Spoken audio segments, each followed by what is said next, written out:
श्री हरिदास कुंज बिहारी। तो आज है संडे व्लॉग, जिसमें हम लोगों ने लास्ट संडे ही देखा था कि हम लोग लाला की मॉर्निंग सेवा कैसे करते हैं। तो आज हम देखने वाले हैं इवनिंग सेवा। So it's start.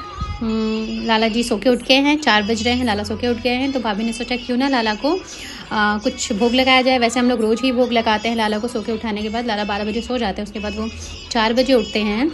According to Vrindavan वहाँ का भी ऐसा ही रूल है। तो भाभी ने फटाफट लाला के लिए ड्राई फ्रूट्स निकाले, जिसमें रवा रखा है उन्होंने घी में भूजने के लिए। देन थोड़ा सा हल्का रेडिश होने तक उसको भूजना है। फिर उसके बाद ये मेरी भाभी है एक्चुअली। ये जब भी भगवान जी की भोजन प्रसादी बनानी होती है तो भाभी ही बनाते हैं। और एक्चुअली लगता है लाला को भाभी के हाथ का भोजन प्रसादी बहुत पसंद है, तो वो हमेशा भाभी के हाथ के ही खाने की जिद करते हैं। और अगर मैं आपको कल की स्टोरी बताऊं तो ऐसा हुआ कि कल खिचड़ी बनाने का कोई ही प्लान नहीं था, पर पता नहीं कैसा भाभी के मन में आया कि नहीं आज खिचड़ी ही बनानी है। तो ऐसा होता है हमारे घर में यूजुअली कि आप कुछ भी प्लान कर लो, आज ये बनेगा, आज पनीर बनेगा या जो भी, बट लाला ने जो खाना होता है ना, लाला वो मन में डाल ही देते हैं और वो जैसे तैसे बाहर से मंगा के या घर पे बनवा के वो खा ही लेते हैं। ये चीज़ मैंने पर्सनली नोटिस की है। तो आज लगता है लाला का हलवा खाने का मन था, तो भाभी के मन में आया और उन्होंने एकदम टेस्टी सा हलवा बनाया है। उसको मेरी भतीजी भोग लगा रही है, और बिना तुलसी पत्र के तो लाला भोग ग्रहण नहीं करते हैं, ये आप सभी को पता है। तो आप लाला को जब भी भोग लगाए तो तुलसी पत्र के साथ लगाएं। और देखो इनके स्माइल लग रहे हैं ना प्यारे, क्यूट क्यूट से। और जब भी आप भोग लगाएं तो घंटी जरूर बजाएं। इसके पीछे क्या ही कहानी है मैंने आपको बहुत अच्छे से बताई थी।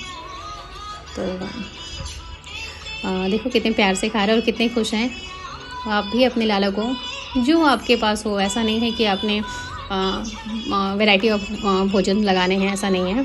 आपके पास जो हो, लाला तो नमक रोटी में भी खुश हो जाते हैं।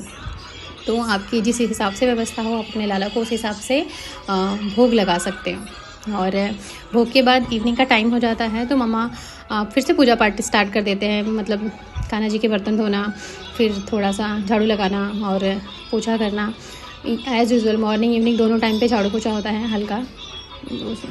और फिर मम्मा दिया लगाते हैं। तो आज अमावस्या है, तो मम्मा ने अमावस्या स्पेशल होता है, तो उसमें थोड़ा सा कह सकते हो राई, क्या होता है, कपूर और इलायची और इसको लौंग बोलते हैं, ये सब डाल के जलाते हैं। स्पेशली इत्र भी थोड़ा, क्योंकि इससे अच्छा होता है। अमावस्या के दिन ऐसे दिया जलाने से आपके घर को नज़र नहीं लगती, ना नेगेटिव एनर्जी नहीं आती, और एक घर में भीनी भीनी सी स्मेल रहती है, वो अलग। तो ये हर अमावस्या को थोड़ा सा डिफरेंट करना चाहिए, जिसकी वजह से मतलब घर में पॉजिटिविटी रहती है।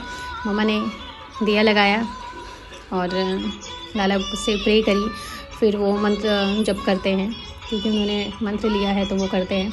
फिर लाला को भोग लगता है। यूजुअली आप लाला को एक पर्टिकुलर रूटीन के अकॉर्डिंग 3 बार, 4 बार, 5 बार, आप जितनी बार भी खाते हो उतनी बार लाला को भोग लगा सकते हो। मेरे घर में तो 5 से 6 बार लगता है, क्योंकि फर्स्ट डे आए थे तभी से ही। और एक स्टोरी ये भी है कि गोवर्धन पर्वत जब लाला ने उठाया था तो उन्होंने 7 डेज़ कुछ नहीं खाया था। फिर जब वो जो विपदा है वो टल गई तो लाला को 56 भोग लगा था। तो उसके अकॉर्डिंग पता चलता है कि लाला दिन भर में 8 बार खाते थे। फिर हमारे घर में आरती होती है, और आरती के बाद फिर लाला को नाइट में क्या ही भोजन प्रसादी बनाना है उसकी तैयारी में भाभी लग जाते हैं। तो आज अमावस्या है, जिसकी वजह से लाला को खीर या सेवैया का भोग लगता है। आप भी पूर्णिमा या अमावस्या के दिन कुछ भी वाइट भोग लगा सकते हो।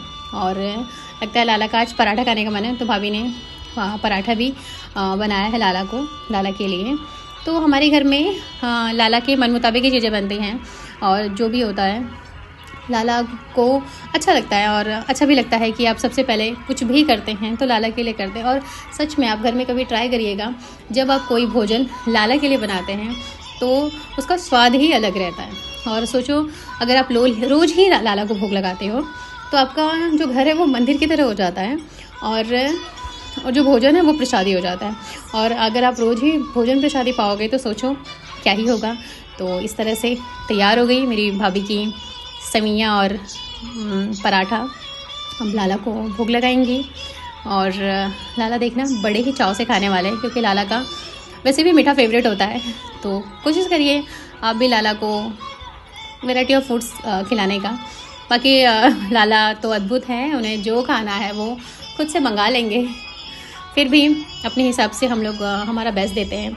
यहाँ हो चाहे आप कहीं भी हो, डू योर बेस्ट, क्योंकि कभी भी ना अपने भगवान को सबसे आगे रखना चाहिए। मतलब इस्कॉन टेम्पल हम लोग जाते हैं तो वहाँ पे यूजुअली वहाँ पे भी ये बताते हैं कि भगवान को सबसे ऊपर रखना चाहिए। और आप देखते ही हो, अगर आप इस्कॉन यूजुअली जाते होंगे तो आप देखते होंगे कि लाला को कितना सुंदर, राधा रानी और कान्हा जी का जो विग्रह है उसको कितना सुंदर सजाया जाता है कि आपकी नज़र ना काम करें। तो आप वृंदावन भी जाओगे ना तो वहाँ पे एक गरीब से गरीब लोगों को भी देखोगे ना तो वो भले ही खुद उन्होंने अकिंचन है, कुछ भी पहना है, बट वो लाला को जिस हिसाब से सजा धजा के रखते हैं और जो रखते हैं ना कि आपने लगेगा कि यार मैं क्यों पीछे हूँ, मुझे भी करना चाहिए।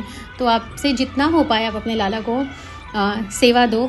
और लाला के फेस पे जो एक ब्यूटीफुल सी स्माइल रहती है ना पूरा दिन, वो देख के तो वाह, मतलब दिल खुश हो जाता है। तो आप भी कोशिश करिए अपने लाला के लिए जितनी सेवा हो पाए। मतलब ये नहीं कि आपको किसी का देख करके वैसा ही करना है, नहीं, आपसे जितना हो पाए आप उतना ही करिए, क्योंकि वैसे भी कहा जाता है ना भगवान तो भाव के भूखे होते हैं। तो आप भाव से भगवान जी को जो भी दोगे भगवान जी उसको एक्सेप्ट करते हैं।